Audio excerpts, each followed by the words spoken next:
Assalamualaikum warahmatullahi wabarakatuh. Baik, ketua kelas silakan dipimpin untuk membaca doa. Bersiap, berdoa dimulai.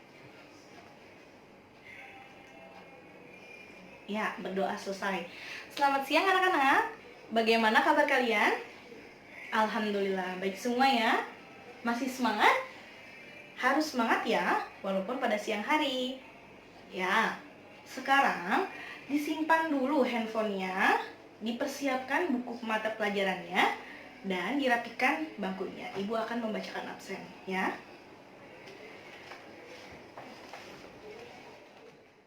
Septian Yusuf, Hadir. Firda Wahyuni. Hadiroh. Oke, masuk semua ya. Nah, anak-anak, kemarin ibu membaca berita tentang penangkapan seorang gubernur di daerah Kepulauan Riau karena kasus korupsi. Memalukan tidak? Sangat memalukan ya. Sebelum kita membahas tentang hal tersebut, apakah ada yang ingin menanggapi? Saya, Bu. Oh, ya, silakan Adibah.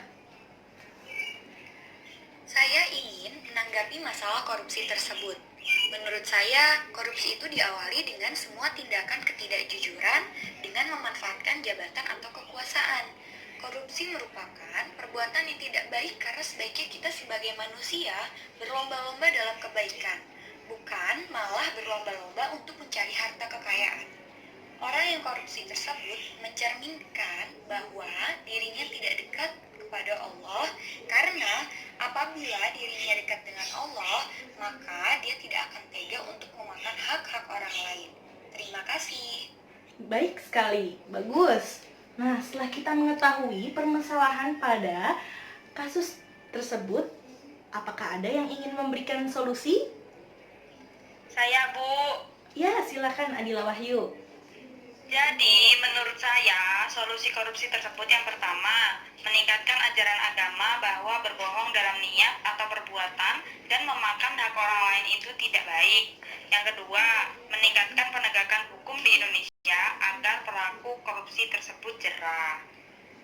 Ya, bagus sekali. Nah, jadi sekarang kita dapat mengetahui permasalahan dan solusi pada kasus tersebut. Nah, apa kaitannya pembelajaran kita pada hari ini dengan kasus yang tadi Ibu berikan? Ibu akan jelaskan. Jadi, kita dapat meyakini bahwa Allah Subhanahu wa Ta'ala mewajibkan kepada umatnya untuk memiliki sifat perilaku dengan perilaku baik atau perilaku jujur ya, dan dapat diwujudkan dalam kehidupan sehari-hari. Upayanya pemahaman kita dapat kita kaitkan pada peristiwa yang terjadi di sekitar kita. Nah, pembelajaran kita pada hari ini berjudul Hidup Nyaman dengan Perilaku Jujur. Selanjutnya Ibu akan bacakan surat At-Taubah ayat 119. A'udzu billahi minasyaitonir rajim. Bismillahirrahmanirrahim. Ya ayyuhalladzina amanu taqullaha wa kunu ma'as-shodiqin. Shadaqallahul adzim. Selanjutnya, setelah Ibu membacakan surat At-Taubah ayat 119, apakah ada yang ingin membacakannya kembali? Bismillahirrahmanirrahim. Ya ayyuhalladzina amanu taqullaha wa kunu ma'as-shodiqin. Masya Allah, bagus sekali. Nah, pada ayat tersebut Allah telah memerintahkan kepada kita untuk berperilaku baik atau berperilaku jujur, baik dalam ucapan ataupun dalam perbuatan. Nah, jujur memiliki arti yaitu kesesuaian antara apa yang kita ucapkan dan apa yang kita perbuat sesuai dengan kenyataan yang ada. Jadi, apabila ada berita yang sesuai dengan kenyataan yang ada, dapat dikatakan jujur. Apabila tidak, maka dikatakan dusta. Kejujuran terdapat pada ucapan dan perbuatan, sebagaimana seseorang yang melakukan sesuatu pasti sesuai dengan hatinya atau ucapannya. Jangan sampai berani berkata tidak pada korupsi tetapi ia melakukan korupsi, seperti kasus yang tadi Ibu berikan. Seorang gubernur pasti telah melakukan ucapan atau sumpah jabatan dari janji-janjinya. Nah, ia harus menepati sumpah yang telah ia ucapkan. Akan tetapi apa? Nah, akan tetapi ia mengingkarinya, ia melakukan korupsi. Nah, demikian pula seorang munafik. Nah, seorang munafik itu ia ciri-cirinya berbohong, berkhianat, mengingkari. Nah, selanjutnya, siapa yang hafal hadis tentang ciri-ciri orang munafik? Silakan. Kois. وعن أبي هريرة رضي الله عنه قال قال رسول الله صلى الله عليه وسلم آية المنافق ثلاثة إذا حدث كذب وإذا وعد أخلف وإذا تمن خان متفق عليه. Bagus sekali, Masya Allah. Nah, ciri-ciri orang munafik itu ada 3. Yang pertama, apabila ia berkata, ia akan berbohong. Apabila ia berjanji, ia akan mengingkari. Apabila ia dipercaya, dia akan berkhianat. Nah, selain Allah telah memerintahkan kepada umat Islam, Nabi Muhammad SAW juga memerintahkan kepada kita semua untuk memiliki perilaku jujur, karena perilaku jujur merupakan akhlak mulia yang membawa kepada kebajikan atau kebaikan, dan kebaikan akan membawa kepada surga, seperti hadis Nabi ya, Abdullah bin Mas'ud an Nabi sallallahu alaihi wasallam, inna sidqo yahdi ilal birri wa inna birro yahdi ilal jannati, rawahul Bukhari wal Muslim. Nah, itu dia keutamaan perilaku jujur. Apabila kita berbuat jujur, kita melakukan akhlak mulia, melakukan suatu kebaikan, dan kebaikan itu akan membawa kita ke surga. Jadi kejujuran itu akan membawa kebaikan, dan kebaikan akan membawa kita ke surga. Kita semua masuk ke dalam surga. Amin amin ya robbal alamin.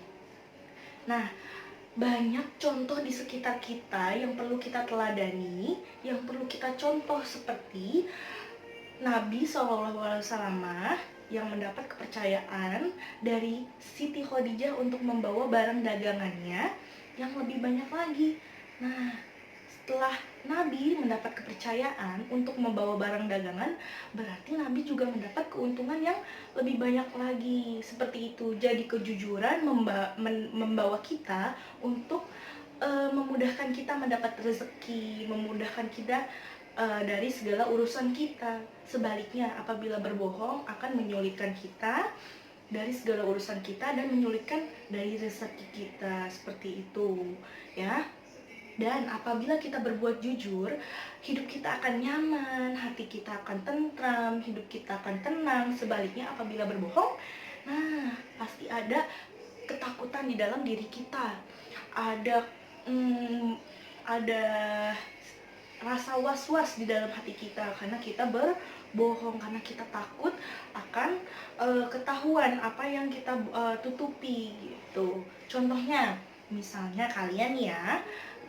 kalian membohongi orang tua kalian tentang hal SPP. Nah, pasti di hati kalian merasa takut, merasa was-was apabila orang tua kalian mengetahui bahwa kalian berbohong. Coba kalian bayangkan apabila orang tua kalian mengetahui kalau kalian berbohong, pasti mereka akan kecewa, pasti mereka tidak akan percaya lagi kepada kalian. Seperti itu. Sampai sini paham contoh dari kejujuran? Selanjutnya yaitu ada macam-macam kejujuran. Yang pertama itu jujur dalam niat. Jujur dalam niat, misalnya kita meniatkan jujur, berperilaku jujur dalam niat. Kita niatkan bahwa kita memberi sedekah lillahi ta'ala, bukan karena ria. Jujur dalam perbuatan, dan jujur dalam ucapan. Jujur dalam ucapan, kita mengatakan kabar yang sesuai dengan kenyataan. Jujur dalam perbuatan, kita jujur dalam melakukan sesuatu atau perbuatan. Misalnya kita jujur dalam melakukan ujian tulis, misalnya dengan tidak menyontek, seperti itu. Nah, apa ada pertanyaan sampai sini yang belum dipahami? Sudah paham semua ya? Selanjutnya Ibu akan beri kalian tugas. Nah, Ibu akan berikan tabel. Nah, tabel ini silakan kalian isi dan silakan dibuka buku paketnya untuk mencari referensi.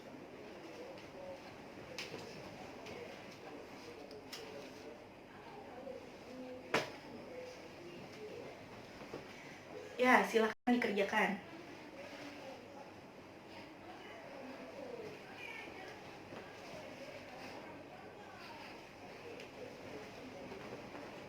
Baiklah anak-anak, waktu mengerjakan sudah selesai. Silakan dikumpulkan.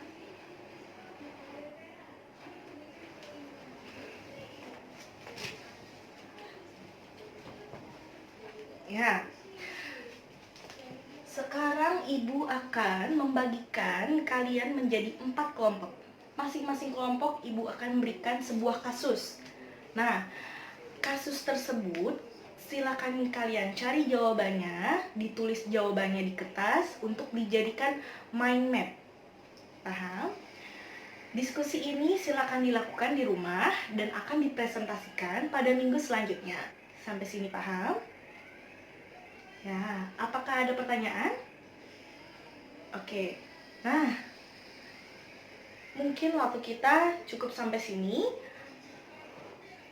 Dari pembelajaran hari ini, apakah ada yang ingin menyimpulkan pelajaran kita yaitu perilaku jujur? Saya, Bu. Ya, silakan, Wanda. Dari pembelajaran hari ini, saya dapat menyimpulkan bahwa sikap jujur itu penting, karena kejujuran dapat membuat hati kita nyaman dan tentram. Ketika kita berkata jujur, tidak akan ada ketakutan dalam diri kita atau kekhawatiran akan terungkapnya sesuatu yang tidak kita katakan atau kita sembunyikan. Seseorang yang terbiasa berkata jujur akan merasa tidak nyaman saat dia berkata bohong walau hanya sekali. Alhamdulillah. Berarti kalian semua sudah paham ya pembelajaran pada hari ini. Pembelajaran kita pada hari ini yaitu berperilaku jujur. Kita harus berperilaku jujur walaupun sulit dan susah ya, karena perilaku jujur merupakan akhlak yang mulia. Harus kita niatkan dalam diri kita, dalam perbuatan ataupun dalam ucapan. Nah, jangan lupa minggu depan kita akan belajar tentang petaka kebohongan, tentang hikmah kejujuran. Nah, silakan dibaca terlebih dahulu di rumah ya. Oke.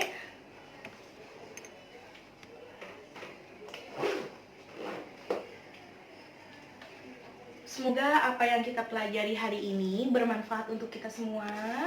Ya, apa yang kita pelajari hari ini dan ilmu yang kita dapatkan disimpan dan dapat bermanfaat untuk kita semua. Ketua kelas, silakan dipimpin untuk membaca doa. Bersiap, berdoa dimulai. Ya, berdoa selesai. Syukron. Wassalamualaikum warahmatullahi wabarakatuh.